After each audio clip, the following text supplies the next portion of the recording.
When I say the word bullying, you probably think of some muscular jock pushing up a skinny nerd into the lockers, demanding some form of homework or lunch money. You would be right. That is a form of bullying. That is a power imbalance between two people, and it's being taken advantage of. But that's not the only type. You see, people don't see that type of bullying so much anymore. So they believe bullying has stopped. They believe it's gone. Bullying is not gone. It is simply adapted to its new environment. It has moved into the ones and zeros of your computer. It's moved into your cell phones and into social media sites where people can post anonymously. Merriam-Webster gives a definition of bullying as abuse and mistreatment of someone vulnerable by someone stronger. That's not too exact. You need a definition of what someone vulnerable is. It also gives you a definition of vulnerable. Vulnerable means that someone is capable of being physically or emotionally wounded and is open to attack or damage. That is everyone, by the way. Doesn't matter how big your muscles are, doesn't matter how tall your emotional walls are, everyone is vulnerable to some sort of attack. So everyone can be bullied. A different definition that's often taught by society and was even taught in most schools comes from a website called stopbullying.gov. Their definition is unwanted, aggressive behavior among school-aged children that involves real or perceived power imbalance that must be a repeated action.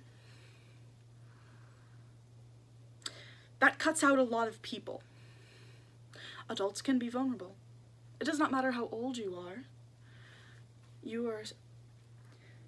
available for damage. I interviewed a local special education teacher named Diane Granahan about this. Since she is a teacher, she would know about these school-aged children referenced in the stopbullying.gov definition of bullying. I first asked her what her definition of bullying was. She responded with any word or action that makes someone else uncomfortable or intimidated. I then asked her her opinions upon the definitions that had been given previously. I read her the Merriam-Webster definition, and she said this was accurate. This wasn't surprising. Her definition was very similar to Merriam-Webster's, just a few little wording differences. I then read her the stopbullying.gov definition. She immediately had some comments and a little bit of confusion. Bullying does not apply to only school-aged children, she said. Anyone in a position of power can bully. Adults can bully adults. Adults can bully kids. Kids can bully adults.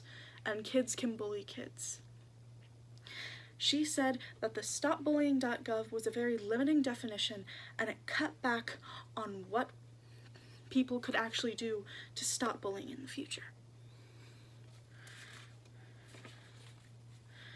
Now, because of these societal definitions, a lot of people believe that bullying has stopped.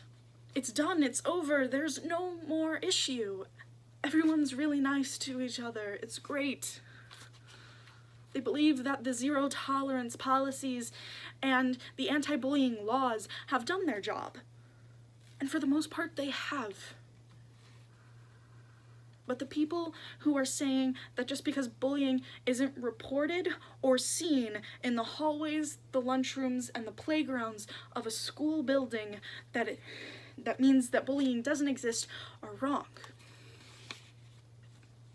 Well over half of the people who are cyberbullied do not report the incident. 1 in 3 students say that they have experienced cyberbullying. That doesn't mean that they are the victim. It could have mean that they just saw it online somewhere.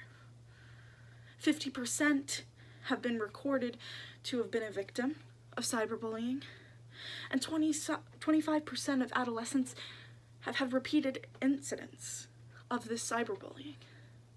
But we don't know if these statistics are true, because well over half supposedly do not report. And if it's not reported or it's not seen, it doesn't exist, correct? Wrong. The definition of cyberbullying given by Merriam-Webster is the electronic posting of mean-spirited messages about a person, often done anonymously. That fits squarely into the established definition from before. It's a power imbalance that's being taken advantage of. Someone's taking advantage of taking advantage of the fact that they are anonymous to hurt other people, because they don't have to have the guts to go up to someone and tell them that they're stupid. They can just sit behind their computer screen and do it there. So cyberbullying isn't gone. Bullying isn't gone. It's not reported, it's not seen, but it's not gone. It's moved into the digital world. And we need to find ways to confront it. We teach kids kindness in school. But do we tell them that they need to be kind online? There are ways to solve this, but bullying has not been cured. It's simply evolved into something that is immune to our current treatment.